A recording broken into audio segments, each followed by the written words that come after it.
मुझे आज भी याद है जब मैं अपनी टीनेज, अपने स्कूल्स और अपने कॉलेज के टाइम में था। मुझे पैसों को लेकर उतनी अवेयरनेस नहीं थी। मुझे अपने स्कूल कॉलेज के टाइम से ही पैसे कमाने के लिए अवेयर हो जाना चाहिए था। ना ही मुझे उस time budgeting, savings, investings, emergency fund और ना ही फाइनेंशियल फ्रीडम को कैसे पाना है मुझे पता था। ना ही कोई बताने और सिखाने वाला था। अगर आप इस वीडियो को क्लिक किए हैं तो डेफिनेटली आप अपने अर्ली एज से ही पैसे कैसे कमाएं, पैसे को कैसे मैनेज करें उसको जानना चाहते हैं। तो चलिए वीडियो को शुरू करते हैं। क्या आपको पता है, एक सर्वे के मुताबिक 70% एडल्ट अपने फाइनेंशियल डिसीजन को लेकर रिग्रेट करते हैं और ये विश करते हैं कि काश उन्होंने ये सब पहले सीख लिया होता। सोचो, अगर आप अभी से मनी मैनेजमेंट सीख लेते हैं तो आपका फ्यूचर कितना सिक्योर और स्ट्रेस फ्री हो सकता है और आप अपने अर्ली एज में ही फाइनेंशियली फ्रीडम को पा सकते हैं। इमेजिन कीजिए, आपके कॉलेज के बाद आपके पास आपका इमरजेंसी फ़ंड है। आपको अपने सपने की चीज़ें खरीदने के लिए कभी भी टेंशन नहीं लेनी पड़ेगी। आपका अपना फाइनेंशियल गोल कभी भी आपको स्ट्रेस नहीं देगा। काश हमें अगर हमारे टीनेज टाइम में ये सब सिखाया जाता तो हम और बेहतर तरीके से फाइनेंशियली स्टेबल रहते। आज हम बात करेंगे बजटिंग के सिंपल टेक्निक्स, इफ़ेक्टिव सेविंग के तरीके, स्मार्ट इन्वेस्टिंग के सीक्रेट्स और कैसे आप अपने डेबिट्स को ईजिली मैनेज कर सकते हैं। Number 1, basic budgeting. सोचो, अगर आप अपने पैसों को इस तरह से मैनेज करें कि आपको कभी भी पैसों की कमी महसूस ना हो, कितना औसम होगा ना। तो बेसिक बजटिंग एक ऐसे ही टेक्निक है जिससे आप अपने इनकम्स, अपने एक्सपेंस को ट्रैक कर सकते हैं। ये आपको बताती है कि आपका पैसा कहाँ कितना जा रहा है और कहाँ कितना बच रहा है। How to start budgeting. सबसे पहले आपको अपने मंथली इनकम और एक्सपेंस को लिस्ट करना है। इनकम का मतलब है जितना आपको हर महीने पैसे मिलता है, चाहे वो पॉकेट मनी हो या किसी पार्ट टाइम जॉब की सैलरी हो। और एक्सपेंस का मतलब है जितना हर महीना आप पैसा खर्च करते हैं, चाहे वो फूड्स हो, ट्रेवल्स हो या एंटरटेनमेंट्स हो या अदर एक्टिविटीज़ हो या फिर कोई और सोर्स हो। हर कैटेगरी के लिए एक लिमिट डिसाइड कीजिए। जैसे कि अगर आप फूड्स, ट्रेवल्स और एंटरटेनमेंट में सबसे ज़्यादा पैसा खर्च करते हैं तो उसके लिए एक फ़िक्स अमाउंट डिसाइड कीजिए और उसे क्रॉस ना करने के लिए एक टारगेट रखें।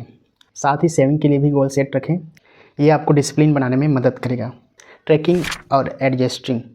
हर महीने के एंड में अपने बजट्स को रिव्यू कीजिए और देखें कि कहाँ कहाँ आपने अपने लिमिट्स को फॉलो किया है और कहाँ पर आप ओवर बजट हो गए हैं। एडजस्टमेंट कीजिए और अगले महीने अपने बजट्स को इम्प्रूव करने की कोशिश कीजिए। ये प्रैक्टिस आपको फाइनेंशियली स्मार्ट बनाने में हेल्प करेगा और साथ ही आप अपने सपने, लॉन्ग टर्म्स गोल को अचीव करने के लिए भी तैयार रहते हैं। Types of savings. सेविंग करने के लिए सिंपल और इफ़ेक्टिव तरीके होते हैं। जैसे आप पिगी बैंक या आप सेविंग जार रख सकते हैं जिसमें आप रोज़ाना थोड़ा थोड़ा पैसा डाल सकते हैं, या फिर आप बैंक में एक सेविंग बैंक अकाउंट ओपन कर सकते हैं जिसमें आपका बैंक में आपका पैसा सिक्योर रहेगा। साथ ही आप कुछ इंटरेस्ट भी अर्न कर सकते हैं। सेविंग करने के लिए एक इम्पॉर्टेंट स्टेप है गोल सेट करना। सोचो, वो क्या चीज़ है जिसको पाने के लिए आप पैसे बचा रहे हैं। क्या वो आपका ड्रीम बाइक है या कोई गैजेट है जिसको पाने के लिए आप पैसा सेविंग कर रहे हैं, या फिर कॉलेज के लिए फ़ंड अरेंज कर रहे हैं। गोल सेट करके आप अपने सेविंग्स को मोटिवेट और ऑर्गेनाइज रखते हैं। और याद रखो, इमरजेंसी फ़ंड बनाना भी बहुत ज़रूरी है। इमरजेंसी फ़ंड आपके ऐन वक्त में बहुत काम आएगा। जब भी आप किसी इमरजेंसी सिचुएशन में फंस जाते हैं तो ये आपका काम आएगा, जैसे कि फोन रिपेयर, मेडिकल बिल्स। इस फंड से आप फाइनेंशियली स्ट्रेस फ्री रहेंगे। चलो अब कुछ इफ़ेक्टिव टिप्स जानते हैं सेविंग्स के लिए। नंबर 1 है रेगुलरिटी। चाहे वो छोटा अमाउंट में ही क्यों ना हो, रेगुलर ही आपको सेविंग करना है। दूसरा है ऑटोमेशंस। आपके बैंक अकाउंट में ऑटोमेटिक सेविंग ट्रांसफ़र सेट करें ताकि हर महीने बिना सोचे समझे कुछ पैसे आपके बैंक में सेव हो जाएं। नंबर 3, सोचो आप एक शॉपिंग लिस्ट बना रहे हैं। उस लिस्ट में कुछ चीज़ें ऐसी है जिसे आपको ज़रूर चाहिए, कुछ चीज़ें ऐसी है जिसे आप सिर्फ चाहते हैं। नीड्स वो चीज़ें हैं जो आपके बेसिक सर्वाइवल और वेल बीइंग के लिए ज़रूरी है, जैसे कि खाना, कपड़े और घर। और वांट्स वो चीज़ें हैं जो आपके लाइफ को कंफर्टेबल और इंजॉयबल बनाती है, जैसे कि fancy clothes, latest gadgets, entertainments, etc। ये सारी चीज़ें ऐसी हैं जो आपको बस चाहिए रहता है। ये समझना क्यों ज़रूरी है। अगर आप वांट्स में सबसे ज़्यादा पैसा खर्च करेंगे तो नीड्स के लिए आपके पास पैसा नहीं बचेगा, और जब आपके लाइफ में इमरजेंसी आएगी तब आप फाइनेंशियली स्ट्रक फील करेंगे। इसीलिए नीड्स और वांट्स में डिफरेंशिएट करना फाइनेंशियली प्लानिंग के लिए एक इम्पॉर्टेंट हिस्सा है। बैलेंस बनाना भी बहुत ज़रूरी है। आप अपने नीड्स को प्रायोरिटी दें लेकिन वांट्स पर भी खर्च करें, लेकिन अपने बजट को फॉलो करते हुए ये कीजिए। ये आपको डिसिप्लिन बनाएगा और आप अपने फाइनेंशियल गोल को भी अचीव कर पाएंगे। अब बात करते हैं इन्वेस्टमेंट के बारे में।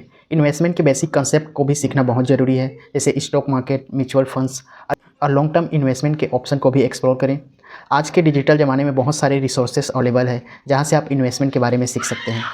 अगर आप चाहते हैं कि इन्वेस्टमेंट पर एक डेडिकेटेड वीडियो बनाया जाए तो कमेंट में ज़रूर बताएं, हम ज़रूर बनाएंगे। अगर हम इस वीडियो में इन्वेस्टमेंट के बारे में और बात करें तो यह वीडियो लंबा हो जाएगा, इसलिए अगर आप चाहते हैं कि इन्वेस्टमेंट के ऊपर एक डेडिकेटेड वीडियो बनाया जाए तो आप ज़रूर कमेंट में बताएं हमें। तो ये है कुछ इंपॉर्टेंट टिप्स फाइनेंशियल लिटरेसी के बारे में, जिसे हर एक टीनेजर को जानना बहुत ज़रूरी है, चाहे आप स्कूल्स में हो या कॉलेज में हो।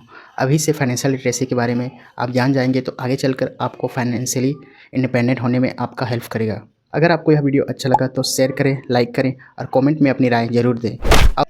और अगर आप इस चैनल में नए हैं तो चैनल को सब्सक्राइब ज़रूर करें और बेल आइकन को प्रेस ज़रूर करें ताकि हमारी नई वीडियो की अपडेट आपको मिलती रहे।